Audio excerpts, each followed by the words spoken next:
하나님 말씀은 열왕기상 17장 오늘 8절입니다. 열왕기상 17장 8절에서 24절입니다. 네, 열왕기상을 좀 펼쳐놓고 말씀을 들으시면 좋겠습니다. 열왕기상 17장 8절, 8절에서 24절까지입니다.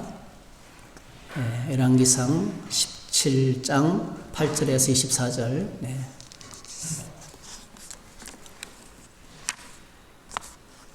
네.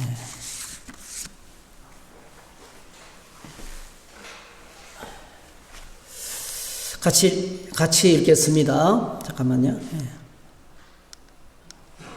네, 같이 읽겠습니다. 여호와의 말씀이 엘리야에게 임하여 이르시되 너는 일어나 시돈에 속한 사르밧 땅으로 가서 거기 머물라.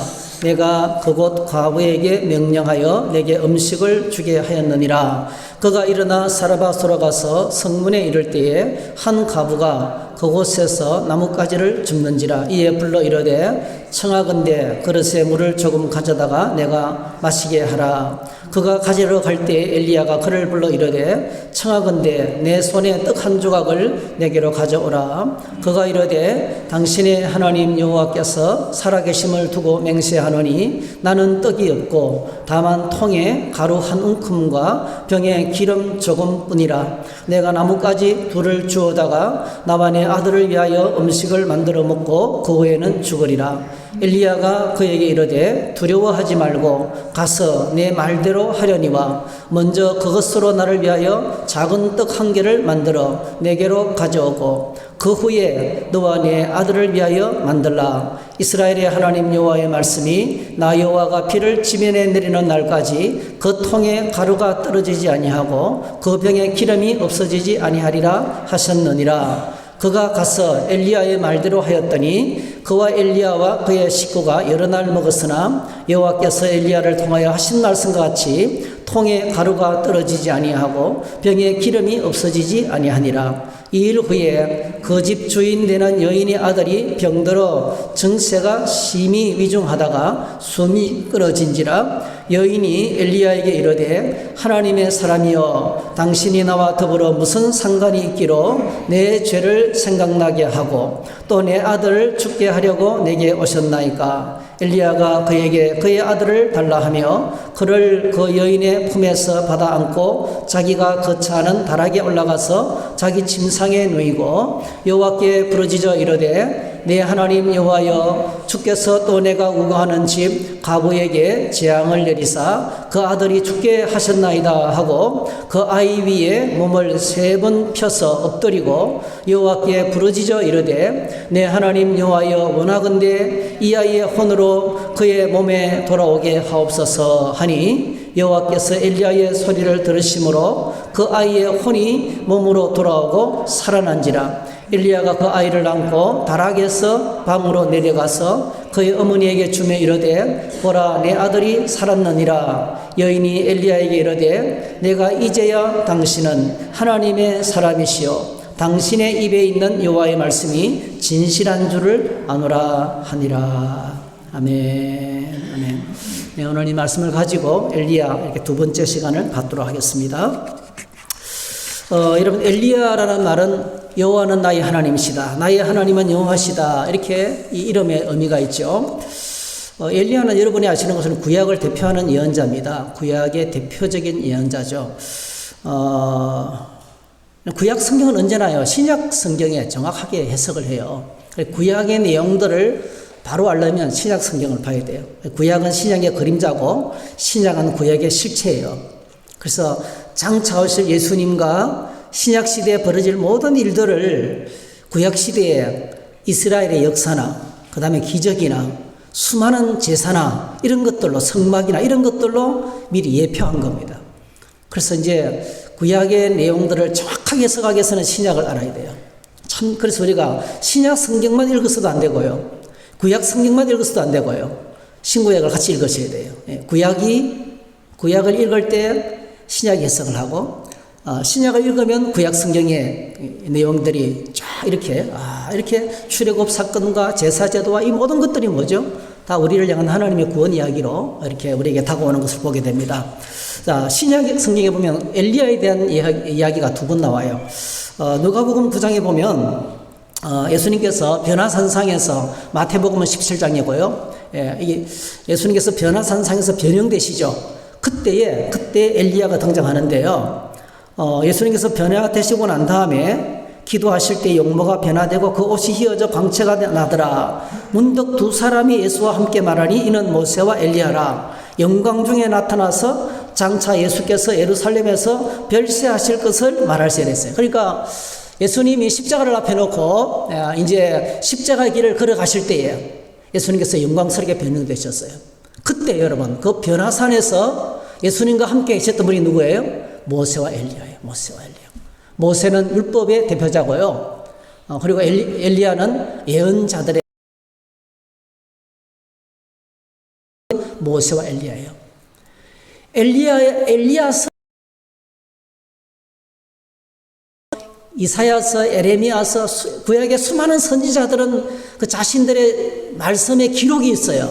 근데 여러분 엘리야는요, 엘리야서가 없어요. 근데 여러분 오늘 열왕기서를 보게 되면 여러 왕들의 이야기를 기록하다가요, 아방 때에, 그 악한 때에 불쑥해성처럼 엘리야가 등장합니다. 그리고 지금부터는요, 엘리야가 사역했던 이야기를 기록하고 있어요. 엄청나게 많은 분량을. 그러니까 이제 열왕기서의 17장부터요, 지금부터가 한편으로 보게 되면 엘리야서라 보면 되는 거죠. 왕들의 이야기는 기록하지 않고요, 엘리야가 활동한 영적인 사역을 기록하고 있다고요. 네. 그래서 이 악한 시대에 엘리야가 활동했는데요, 성경은 보기를 그렇게 악한 시대에, 그렇게 암울한 시대에 나서서 하나님의 사역을 능력 있게 감당했던 위대한 하나님의 사람 엘리야를 우리에게 이제 소개하고 있는 것을 보게 됩니다. 그리고 이제 야고보서에 보면, 야고보서 5장에 지난주에도 말씀을 드렸던 것처럼 엘리야는 우리와 성정이 같은 사람이로되 그가 비가 오지 않기를 간절히 기도한 적 3년 6개월 동안 땅에 비가 오지 아니하고 다시 기도하니 하늘이 비를 주고 땅이 열매를 맺었느니라, 그렇게 하셨어요. 엘리야는 어떤 사람입니까? 다른 거는 몰라도 엄청나게 기도하는 사람이에요. 그죠? 야고보서에서 엘리야를 소개하면서 엘리야는 우리하고 똑같은 사람인데 딱 다른 건 하나라는 거예요. 무지무지하게 기도를 많이 하는 사람. 그는 기도의 사람이었다. 여러분, 오늘 저와 여러분들이 하나님 앞에 이렇게 엘리야처럼 기도의 사람으로 인정받기를 축복합니다. 야, 다른 거는 몰라도 기도 하나는 끝내주게 했어. 정말 기도하는 하나님의 사람이었어. 이것보다 멋있는 사람이 없잖아요. 자, 그런데 여러분, 이토록 위대한 하나님의 사람이 된 이야기를요, 엘리야를 향한 소개가 너무 간단해요. 그렇죠? 엘리야에 대한 소개가요, 우리가 오늘 본문에 보면 너무 간단해요. 아주 간단하게. 보통 여러분 왕들을 소개할 때도요, 엄마가 누구고 아버지가 누구고 어느 지파에 속했고 어디에 살고, 심지어는 그 선조들, 할아버지가 누구고 또 할머니가 누구고부터 해가지고요, 이름이 쫙 나와요. 이사야, 다니엘, 에레미야, 모든 선지자들이 다 그래요. 근데 여러분 엘리야는요, 소개가 너무 간단해요. 아주 심플합니다. 17장 1절 여러분 보시면 뭐라고 소개하고 있습니까? 길르앗에 우거하는 자 중에 디셉 사람 엘리야, 이게 전부예요. 길르앗에 살고 있었어요. 길르앗 땅. 그래, 길르앗 땅에는 누가 살았어요, 여러분? 므낫세 지파가 살았어요. 므낫세 지파일 수 있어요. 정확한 지파가 어딘지 몰라요. 어쨌든 간에. 므낫세 사람일 확률이 높아요. 므낫세 지파가 거기 살았으니까요. 길르앗 땅에. 그리고 동네 이름은 디셉. 디셉에 살고 있는 엘리야. 그게 전부예요. 그러니까 불쑥 등장하는데, 그러니까 이거는 왜 이렇게 엘리야에 대한 이야기를 간단하게 아주 축소해서 이야기하고 있냐면, 그를 통해서 일하시는 하나님의 역사가 너무 커요. 하나님이 지금 강조하고 싶은 건 뭐냐면, 엘리야라는 한 인간이 아니에요. 엘리야는 한 인간보다도 뭐가 더 훌륭합니까? 그토록 악한 시대에 하나님께서 약한 시대를 고치시기 위해서, 약한 시대를 새롭게 하시기 위해서 하나님께서 엘리야를 통해서 하신 일이 더 중요한 거예요. 우리가 그 사실에 주목하기를 원하는 거예요. 엘리야라는 인물보다도. 오늘 저와 여러분들이 하나님을 할 때 있잖아요. 저와 여러분들을 통해서 하나님의 일이 크게 드러나기를 축복합니다. 내가 크게 드러나는 것보다는. 나에게 주목하기 시작하면 계속 상처받아요. 왜 나는 알아주지 않지? 왜 나를 이렇게 대하지? 왜 나는, 여러분, 그렇습니다. 나를 쳐다보기 시작하면요. 거기 상처만 남습니다. 아무리 저희들이 챙겨도요, 세심하게 다 챙기기가 어렵습니다, 여러분. 그런데 여러분, 우리가 하나님 나라의 일을 바라볼 때, 공동체 일을 바라볼 때, 하나님 나라의 관심을 가지고 나갈 때, 비로소 우리 뭐죠? 나를 향한 시선을 극복할 수 있습니다. 자, 어쨌든 간에 엘리야는 그렇게 아주 간단하게, 너무 간단하게, 길르앗에 우거하는 자 중에서 디셉 사람 엘리야. 다 이렇게 간단하게 소개하고 있습니다. 하나님께서 뭔가 이제, 그를 통해서 일하는 것이 너무나 크기 때문에 우리가 그를 통해서 일하신 하나님의 역사를 주목하기를 원하는 거죠. 그래서 오늘 저와 여러분들이 엘리야를 바라볼 때요, 엘리야를 통해서 하나님이 어떻게 일하시는지를 자세히 봐야 돼요. 오늘 말씀의 주제는 그거예요. 엘리야를 통해서 어떤 식으로 일하시는지 이를 보면 하나님께서 이렇게 일하시는구나를 알 수 있고, 오늘도 우리가 그 하나님을 만날 수가 있다는 것입니다. 아합이 통치하던 시대에 대한 하나님의 영적 진단은요, 그 17장 앞부분에 이미 나오고 있어요. 한번 저희들이 봤으면 좋겠는데 여러분 한번 보실까요? 열왕기상 17장 16장 열왕기상 16장 29절 한번 보시죠. 29절부터 엘리야가 활동할 때 그 영적인 상황을 아주 정확하게 설명하고 있습니다. 자, 열왕기상 16장, 여러분 핸드폰에도 성경 있죠? 한번 찾아서 같이 보시면 좋겠습니다. 열왕기상 16장 29절부터 34절까지 읽습니다. 시작. 유다의 아사 왕 제38년에 오므리의 아들 아합이 이스라엘의 왕이 되니라. 오므리의 아들 아합이 사마리아에서 22년 동안 이스라엘을 다스리니라. 오므리의 아들 아합이 그의 이전의 모든 사람보다 여호와 보시기에 악을 더욱 행하여 느밧의 아들 여로보암의 죄를 따라 행하는 것을 오히려 가볍게 여기며 시돈 사람의 왕 엣바알의 딸 이세벨을 아내로 삼고 가서 바알을 섬겨 예배하고 사마리아에 건축한 바알의 신전 안에 바알을 위하여 제단을 쌓으며 또 아세라 상을 만들었으니 그는 그 이전에 이스라엘의 모든 왕보다 심히 이스라엘 하나님 여호와를 노하시게 하였더라. 그 시대에 베델 사람 히엘이 여리고를 건축하였는데 그가 그 터를 쌓을 때에 맏아들 이 아비라함을 잃었고 그 성문을 세울 때에 막내 아들 수급을 잃었으니 여호와께서 눈의 아들 여호수아를 통하여 하신 말씀과 같이 되었더라 했어요. 자, 16장 29절부터요 33절까지 오므리 왕가, 이 악한 오므리 왕가가 얼마나 악했는지, 그러니까 이스라엘의 역사 가운데 가장 악했던, 이렇게 악할 수가 없어요, 왕이. 근데 이제 아합은요, 그 악한 여로보암의 우상숭배를 이어오면서 그것을 가볍게 여기고 뭐죠? 거기다가 시돈 사람 엣바알, 왕의 이름이 엣바알입니다. 왕의 이름이. 시돈의 왕의 공주를 데려다가, 그러니까 바알 숭배의 본산지죠. 그 이세벨을 데려다가 뭐죠?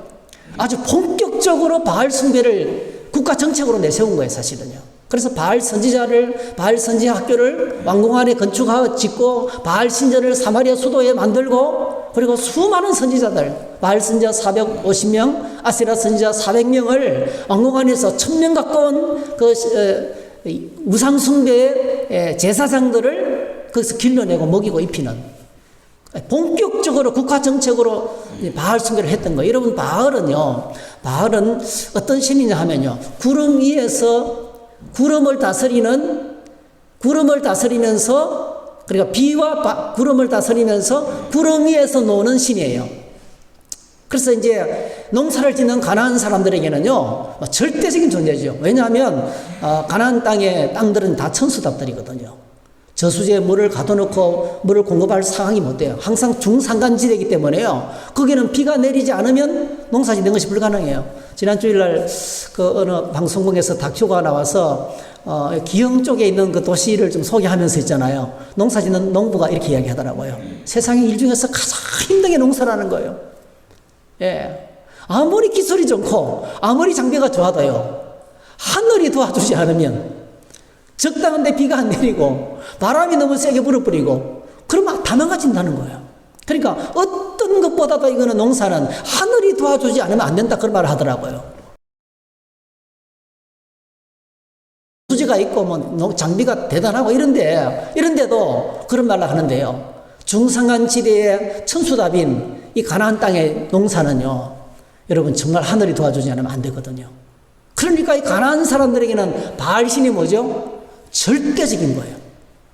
바알신이 절대인 거예요. 잘 살려면 바알의 기분을 맞춰줘야 되는 거예요.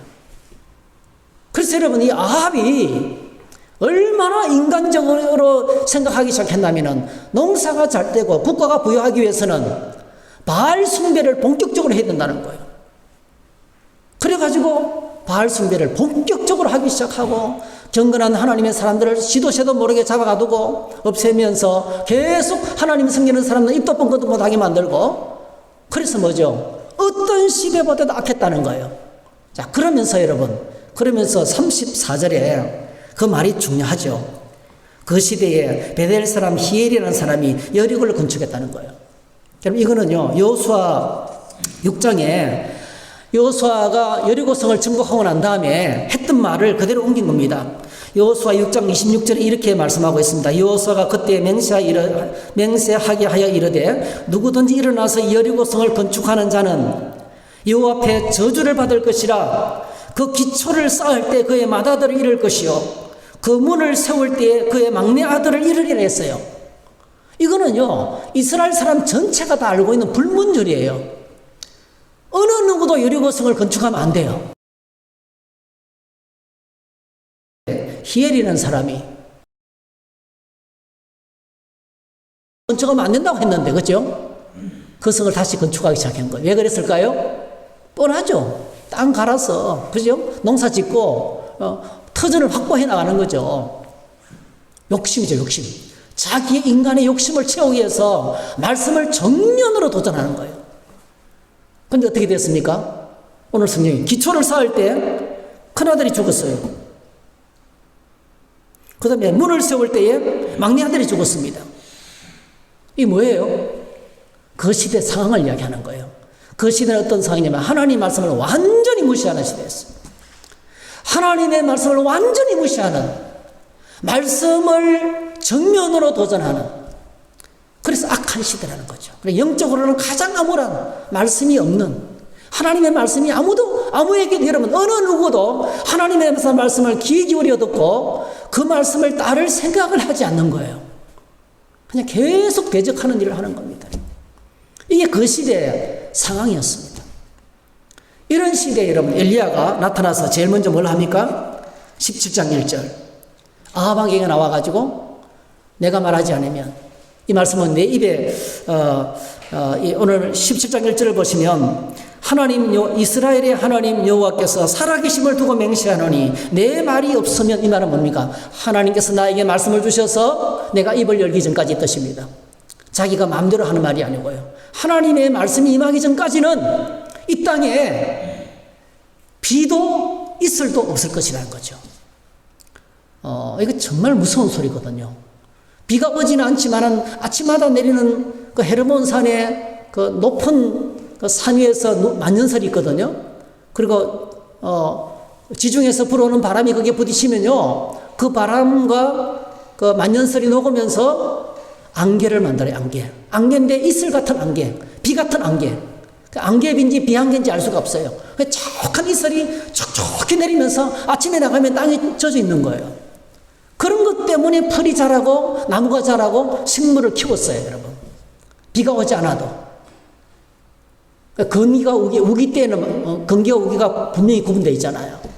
건기 때는 그렇게 해서 식물들이 버티는 거예요. 예.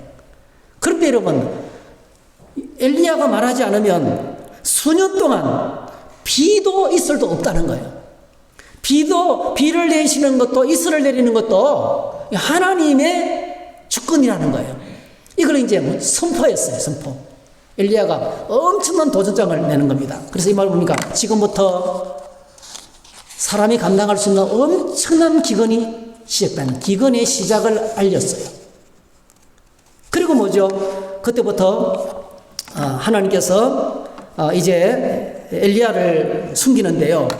엘리야를 인도합니다. 사실 여러분, 비를 내리시고 형통과 번영은 바알이 주는 것이 아니고 이스라엘을 애굽 땅 종되었던 집에서 구원해내시고 홍해를 건너고 호렙산에서 그들과 언약을 맺으시고 약속하신 대로 즉각거리 흐르는 가나안 땅을 하나님께서 그들에게 주셨어요.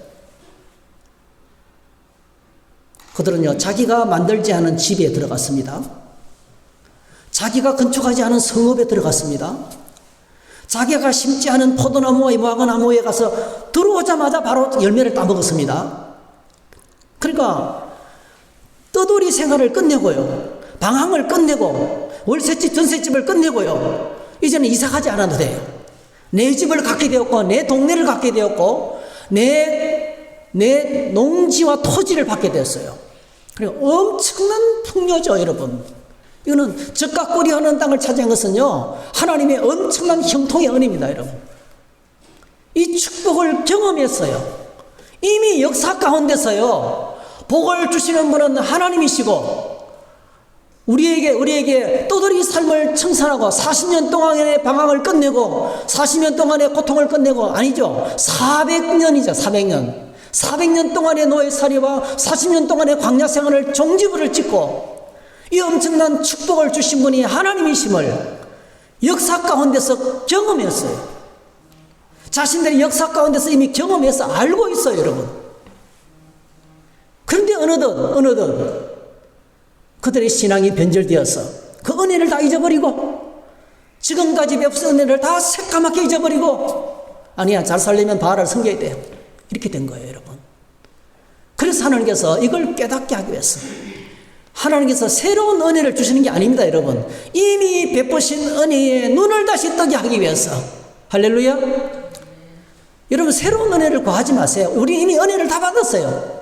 예수 그리스도 안에 모든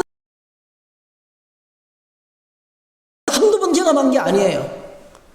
그런데 이 지나간 잊어버린 은혜, 새까맣게 까먹은 잊어버린 은혜, 과거에는 뜨겁게 하나님을 섬기고 예배하면서 기쁨으로 살았는데 그 기쁨을 다시 회복하기 위해서 하나님께서 엘리야를 통해서 첫 번째로 뭐부터 합니까? 이 땅에 기근이 있을 것이라고 선포하는 거예요. 여러분, 그거는 형벌이 아닙니다. 그건 우리에게 다시금 잃어버린 것을 되찾도록 하기 위한 하나님의 사랑입니다. 그걸 깨닫게 하기 위해서 엘리야를 보내신 거예요. 엘리야가 위대한 것이 아니고 하나님께서 엘리야를 통해서 이 큰 일을 하시겠다고 지금 작정하고 나선 것입니다. 그래서 무서운 기간이 찾아오게 된 것입니다. 무서운 기근이 시작됐습니다, 여러분. 엘리야가 기근을 선포했는데, 여러분, 그럼 엘리야는 어떻게 지냈을까요? 엘리야는 기근과 아무 상관없이 살았을까요? 기근을 선포하고 숨어버렸어요. 예. 엘리야는 아무런 고통 없이 지냈을까요? 아닙니다, 여러분. 자기가 선포한 그 기근 때문에 엘리야도 죽을 고생을 하는 거예요. 함께 그 배승과 고통을 당하는 거예요. 당장 아합 왕이 목숨을 찾기 때문에 하나님께서 엘리야를 숨겼는데 어디로 숨겼습니까? 요단강 쪽에 있는, 동쪽으로 가서 요단강 쪽에 있는 그 그리 시내가에 숨겨. 여러분, 그리 시내가는요, 이걸 시내란 말은 번역하면 와디입니다. 와디는 어떤 곳이냐면요, 우기 때는 거기 물이 내려서 비가 내려오지만요, 건기 때는 길이 되는 거예요. 사람들이 다니는 길이에요. 낭만적인 장소가 아닙니다. 퐁당 돌을 던지자, 그런 장소가 아닙니다, 여러분.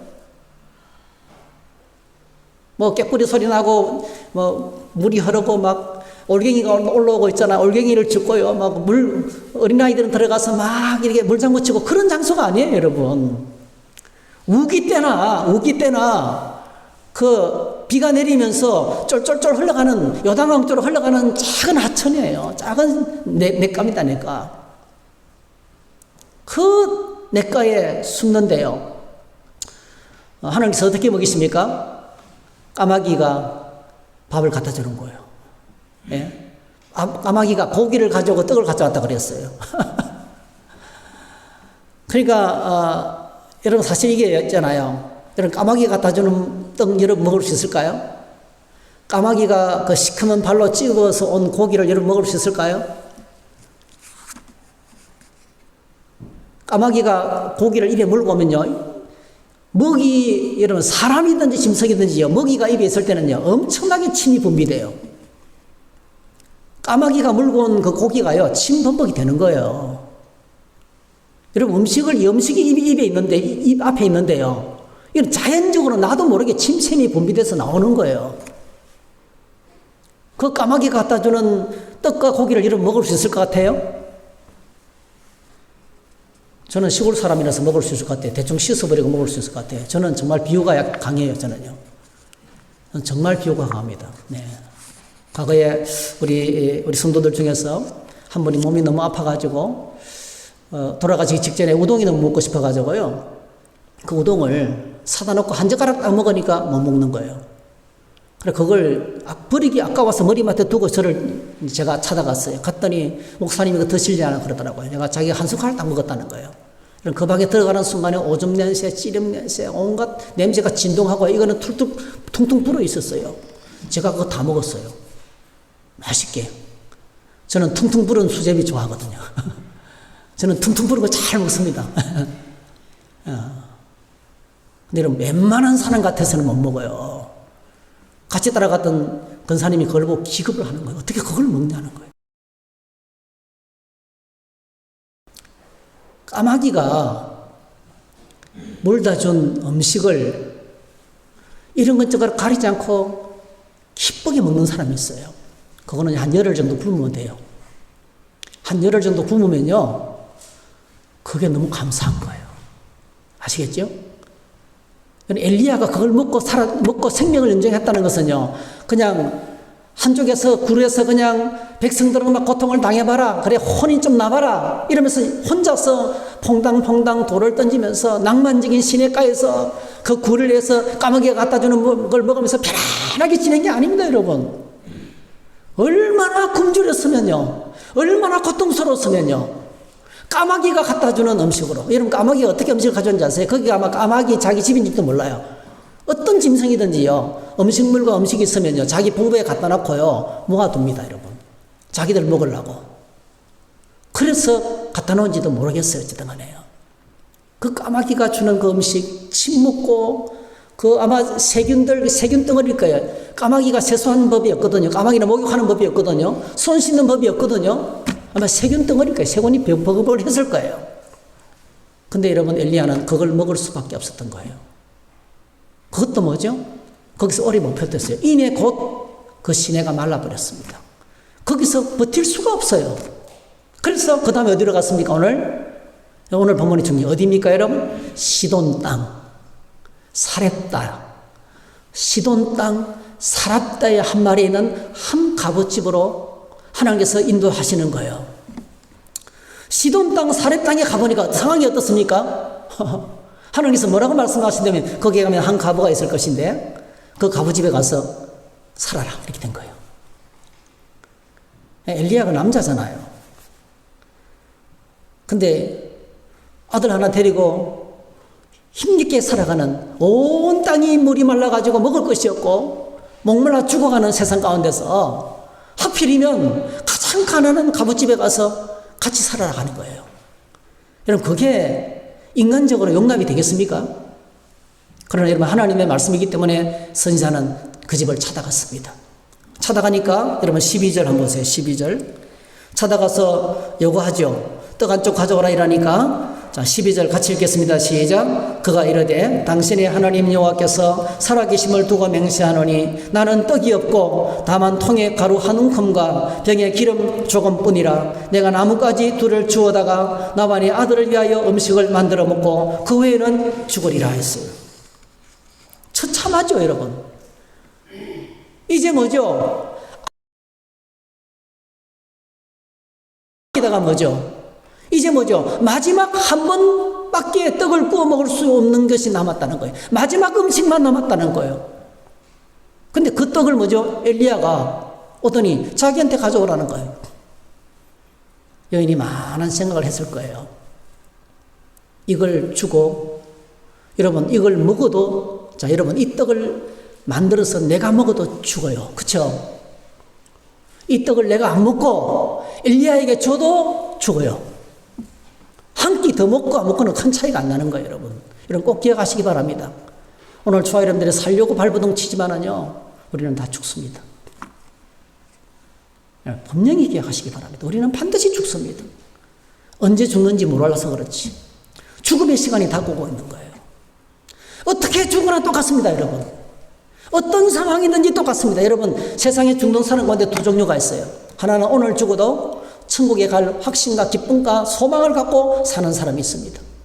오늘 세상을 떠난다 할지라도 기쁨과 감사와 후회 없이 행복하게 죽음을 맞이할 수 있는 사람이 있습니다. 그리고 그렇지 않은 사람이 있어요. 여러분, 정말 오늘이라는 시간을 우리가 사랑하고 맡겨주신 사명 감당하고 우리 안에 하나님의 소망이 있고 우리 안에 오늘 세상을 떠난다 할지라도 천국 앞에 하나님 앞에 설 자신을 갖고 당당하게 사는 사람이 어떤 사람일까요? 예? 하나님께서 주신 구원자를 예수님 마음속에 모시고 믿음으로 사는 사람이죠. 어저께요, 우리 교회 옆집에 있는 교장 선생님께서 점심을 같이 먹자 그랬어요. 제가 좀 사실 저는 가능하면 제가 살려고 하죠. 네, 제가 사드리려고 애를 많이 씁니다. 베풀려고 노력을 많이 합니다. 그런데 한사코 당신께서 내시겠다 해서 이 앞에 교회들 입구에 갈비탕집 있죠, 여러분. 그 옛날에 조개구이 하는 집이에요. 똑같은 집이에요. 거기에 가서 갔다 이제 갈비탕을 이제 먹었어요. 연세가 85입니다, 여러분. 나이가 많으세요, 벌써. 85세예요. 오전에는 산책합니다, 오전에는. 그리고 여러분, 20몇 년 동안요, 거의 30년 가까이 복명일동 사무소 밑에 있는 탁구장에서 탁구를 치신 분이셨어요. 이분 그리고 오후 시간에는요, 헬스클럽에 가가지고 땀을 쫙 흘리고 목욕하시는 분입니다. 지금까지 그렇게 살아오셨어요. 네. 정말 건강하시죠? 건강을 위해서 멋있게 살아오신 거예요. 네. 그게 하루 일과입니다. 오전에는 산책, 오후에는 헬스장 가서 땀을 쫙 흘리고 그리고 샤워하시고 주무시는 거죠. 정말 멋있는 분이에요. 근데요, 제가 그분을 모시고 하는데 보도블록으로도 못 가는 거예요. 아스팔트로만 가야 돼요. 힘이 없어요. 그러면서 하는 말이, 목사님, 이게 다 이제 죽는다는 사인 같습니다. 네. 자기 앞에 죽음이 성큼성큼 다가오고 있다는 걸 알겠다는 거예요. 네. 자기는 죽음이 다가오고 있다는 걸 안돼요. 네. 제가 복음을 전하려고 모청 노력을 했습니다. 네. 오늘 세상을 떠나시도 천국에 들어갈 준비를 하셔야죠. 이러면서 장님들 영적인 사역은 쉽지 않아요. 네. 네. 여러분, 그렇습니다. 네. 우리가 건강하게 살아도요, 어느 날 다리에 힘이 풀리고 잘 보이지 않고 그리고 걷는 것도 힘들어지고, 네, 그럴 날이 옵니다, 여러분. 갑자기 올 수도 있고 천천히 올 수도 있고요. 멕시코에 허리케인이 불어닥쳐가지고 하룻밤 사이에 엄청나게 지금 그죠? 여러분 뉴스에 보셨죠? 상상을 초월하는 파괴가 일어났습니다. 몇 명이 세상을 잃었는지도 알 수가 없고 통계도 못 나와요, 지금요. 도시 전체가 다 잠겨버렸어요. 이런 일들이 지금 전쟁이 터지거나 자연재해가 터지거나, 여러분 얼마 전에 우리 공주에서도 지진이 났어요. 아시죠? 예, 문자로 왔잖아요, 여러분. 예, 이런 일들이 어느 날 갑자기 다가올 수 있다니까요. 여러분, 두 종류의 사람이 있습니다. 오늘 세상을 떠나도 천국에 대한 소망을 갖고 믿음으로 사는 사람이 있습니다. 근데 그냥 막연히 죽음을 기다리는 사람이 있습니다. 여러분, 소망 갖고 믿음으로 사시기를 주의 이름으로 축복합니다. 이 살아있다 과부는요, 생각했을 거예요. 여러분, 고민이 안 되겠어요? 이걸 먹고 죽느냐? 그래, 차라리 안 먹고 죽느냐? 근데 어느 쪽을 선택했습니까? 자기들이 먹을 걸 엘리야에게 대접하고 그렇게 마감하기로 결정한 거예요. 하나님 말씀에 순종할 때 우리가 상당히 저와 여러분 기억하셔야 될 것인데요, 말씀 순종이 쉽지 않습니다. 어떤 때는 이렇게 목숨을 걸어야 될 때가 있습니다, 여러분. 이 사렙다 가부는요, 자기 목숨을 걸었던 거예요. 어차피 죽는 것, 하나님 살아계실 것인데 저 선지자나 대접하고 죽자, 이렇게 했던 것 같아요. 그래서 대접을 합니다. 자, 대접을 할 때 엘리야가 명령하면서 약속까지 같이 하잖아요. 그죠? 여러분, 하나님 말씀을 항상 우리에게 뭔가를 말씀하시면서 약속이 따라옵니다. 하나님의 말씀에 약속이 가득 차 있습니다. 여러분, 말씀에 주는 축복의 약속을 누리시기를 축복합니다. 딱 한 가지입니다. 하나님 말씀을 붙들고 살면 돼요. 이렇게 여러분, 지식적으로 아는 것이 아니고요. 이 말씀을 붙들고, 이거 내 마지막 건데, 줄 수 없다고 생각하지만은요, 내 이성과 내 자아를 부인하고 그냥 하나님 말씀을 따르는 거예요. 죽을 것만 같은 상황처럼 펼쳐져도 그 말씀을 내가 붙잡는 겁니다, 여러분. 자, 드디어 이 말씀을 붙들고, 약속의 말씀을 붙들고 네가 나를 대접하고 섬기면 하나님께서 계속 양식을 공급해 주실 것이다 약속했거든요.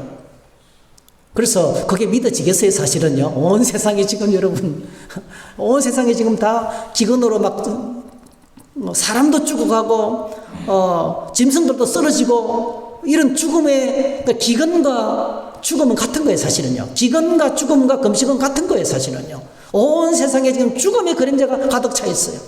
사망의 권세가 가득 차 있어요. 아무도 살아갈 수가 없어요. 자, 그런데 바알 숭배의 본부 시돈 땅 한가운데 엘리야가 딱 나타나서 제일 먼저 뭐죠? 하나님 말씀을 선포했던 거예요. 근데 그 말씀에 사렙다의 과부가 반응했어요. 이 한 사람이 하나님 말씀에 어떻게 반응했습니까? 그대로 순종했습니다.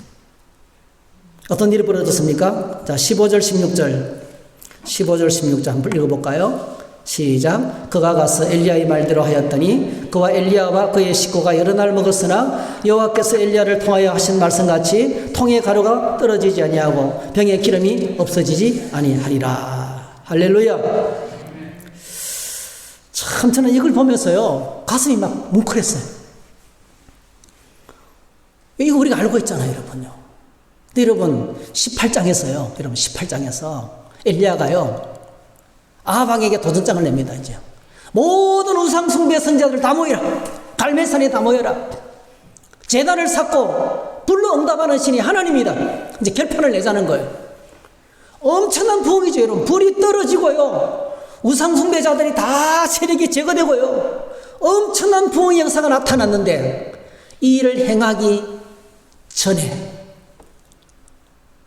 시돈 땅 바알 숭배의 본거지, 여러분 시돈 땅 바알 숭배의 본거지로 엘리야가 들어가서 그게 뭐죠? 하나님의 말씀에 반응하는 가난한 한 사람, 하나님의 말씀에 반응하는 한 사람은 사렙다 가부를 찾아가서 이 사렙다 가부에게 뭐죠?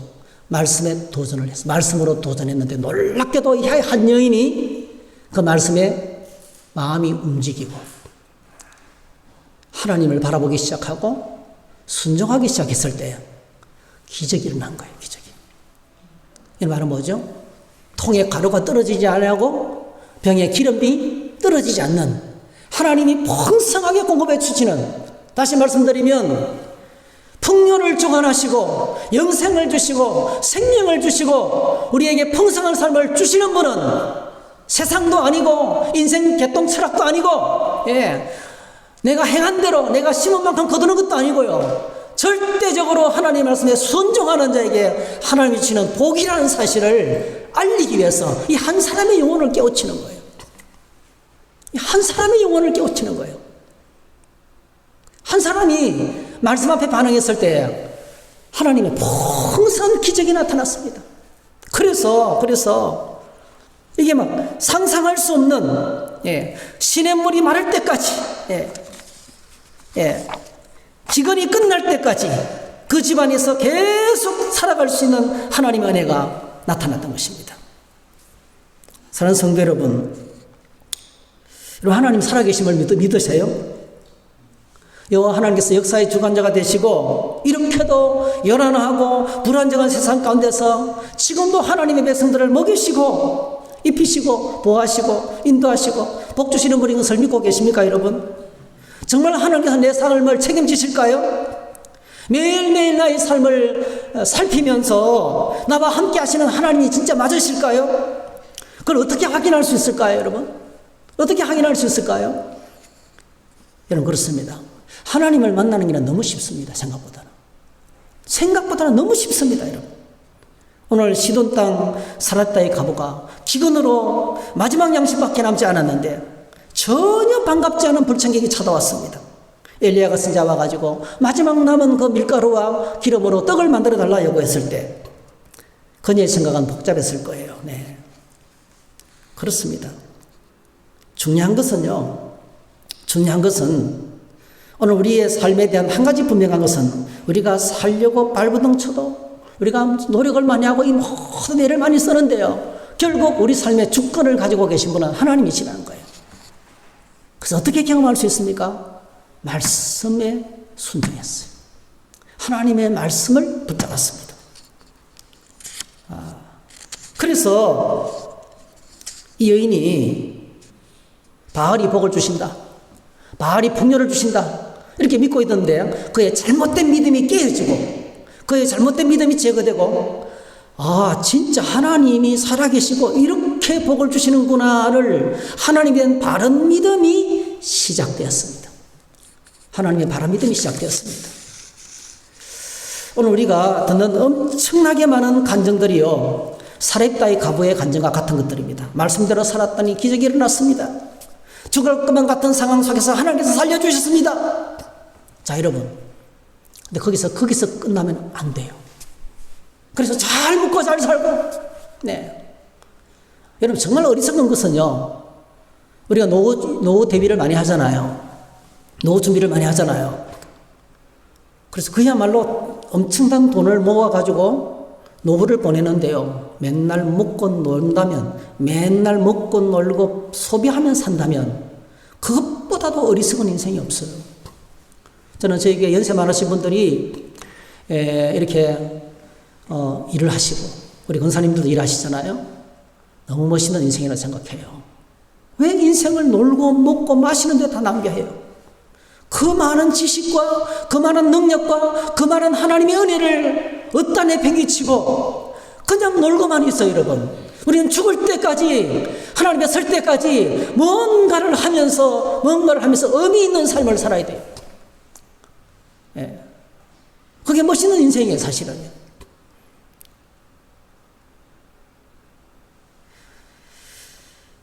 그래서 하나님이 복 주셔서 부자 되고 하나님의 은혜 주셔서 형통하게 되고, 여러분, 거기서 끝난다면요, 그는 미완성의 인생입니다. 정말 엉망이에요. 네. 오늘 본문은요, 거기서 끝나지 않았습니다.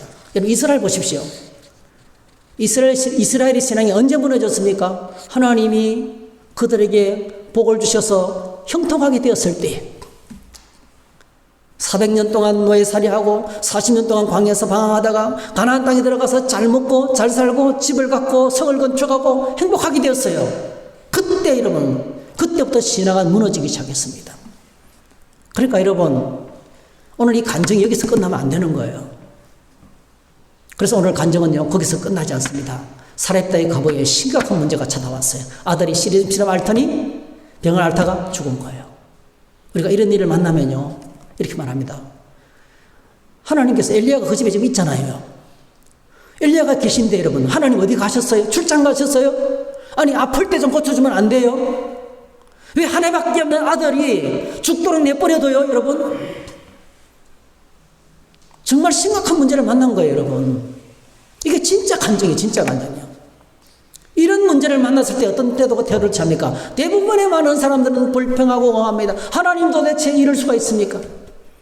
이 사렙다 과부는 특별히 더했습니다, 여러분. 시돈 땅이잖아요. 우상 숭배하는 사람이잖아요. 바알을 숭배하는 사람들이잖아요. 근데 여러분, 바알을 숭배하는 사람이 하나님의 선지자를 집안에 끌어들이고 그에게 곡식으로 섬겼습니다, 여러분. 은혜를 받고 복은 받았지만은, 기름이 떨어지지 않냐고 밀가루는 떨어지지 않았지만은, 여러분, 바알 신이 노발대발 해가지고 아들을 죽였다는 거예요. 그렇게 생각이 되겠죠. 바알 신이 노발대발 해가지고, 아니, 이럴 수가 있단 말인가. 네. 어떻게 바알을 섬기지 않고 하나님의 사람을 받아들이다니. 아니, 처음부터 집안에 들이지 말아야지. 오늘도 얼마나 많은 사람들이 샤머니즘을 섬기는 사람들이 이런 생각을 갖고 살아가는지 몰라요. 불교 믿는 사람들, 다른 종교 믿는 사람들이 기독교 믿으라 그러면요, 아이고, 큰일 납니다. 집안에 큰 화가 닥칩니다. 이럽니다, 여러분. 똑같은 생각입니다, 여러분. 자, 이랬을 때 여러분, 이 아이가 죽었습니다. 그리고 드디어 이 소식을 듣고 엘리야가 어떻게 합니까? 오늘 성경에 보니까 아들 데리고 19장 다락방에 올라가서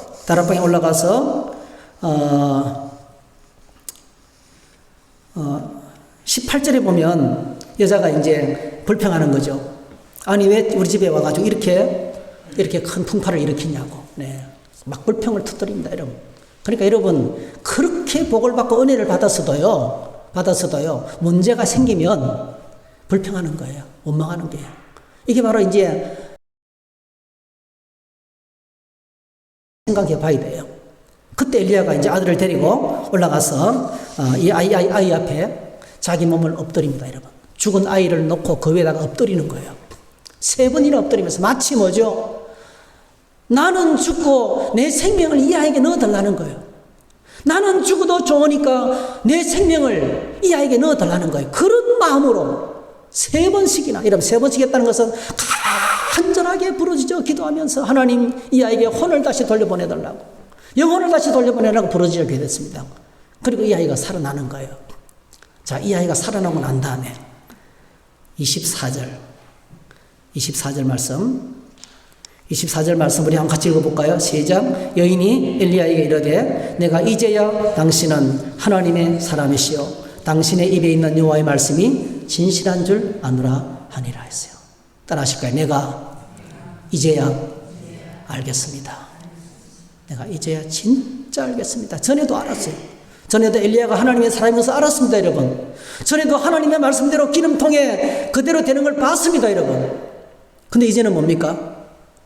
죽은 아들을 끌어안고 하는 고백에 내가 이제야, 지금까지 내가 하나님을 알았지만은, 지금까지 내가 하나님을 안다고 했지만은 정말 은혜를 받고 나니까요, 죽은 아들이 살아나는 걸 보고 나니까 이제는 하나님이 살아계신 것을 확실하게 믿습니다. 내가 지금까지 알았던 것들은 다 어설프게 알았습니다. 그건 안다고 할 수가 없었습니다. 여러분, 오늘날 얼마나 많은 사람들이 스스로 자만하고 있는지 몰라요. 스스로 하나님의 이런 분일 거라고 생각하고 있어요. 사렙다 가보같이.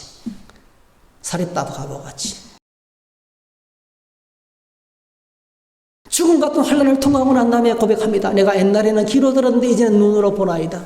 할렐루야. 똑같은 감정이죠. 내가 이제야 제대로 알게 됐다는 거예요.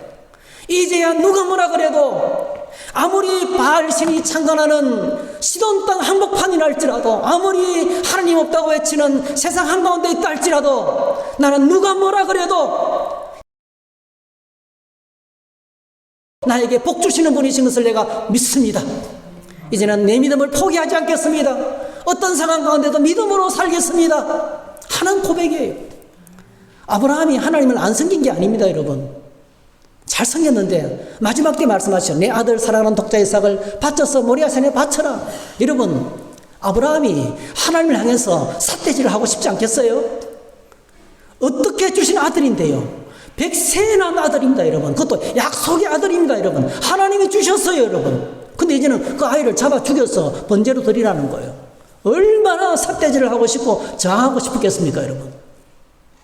아들을 죽이는 것은 자기가 죽는 거나 마찬가지였어요, 사실은요. 차라리 자기를 죽이시지, 그 왜 아들을 죽이라고 하느냐? 근데 아브라함이 순종합니다. 아브라함이 순종하는 것은 사렙다 가보에 순종하고 똑같아요. 엘리야가 아이 앞에 엎드리는 거와 똑같아요, 여러분. 목숨 건 순종을 했던 거예요, 여러분. 그때 하나님께서 뭐라고 그럽니까? 내가 이제야 나를 경외하는 줄 내가 아노라. 그거는 아브라함 속에서 울려 퍼지는 소리예요.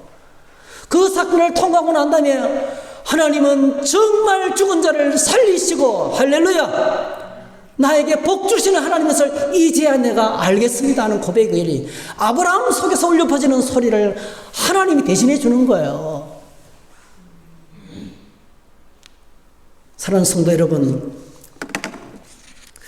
오늘 우리가 이런 진짜 하나님을 믿는 고백을 주님께 드릴 수 있기를 바랍니다. 정말 하나님을 만나야 돼요. 진짜 하나님을 고백할 수 있어야 돼요. 그냥 예배만 왔다 갔다 드리고요. 시간만 때우고요. 그냥 형식적으로 기도하고요.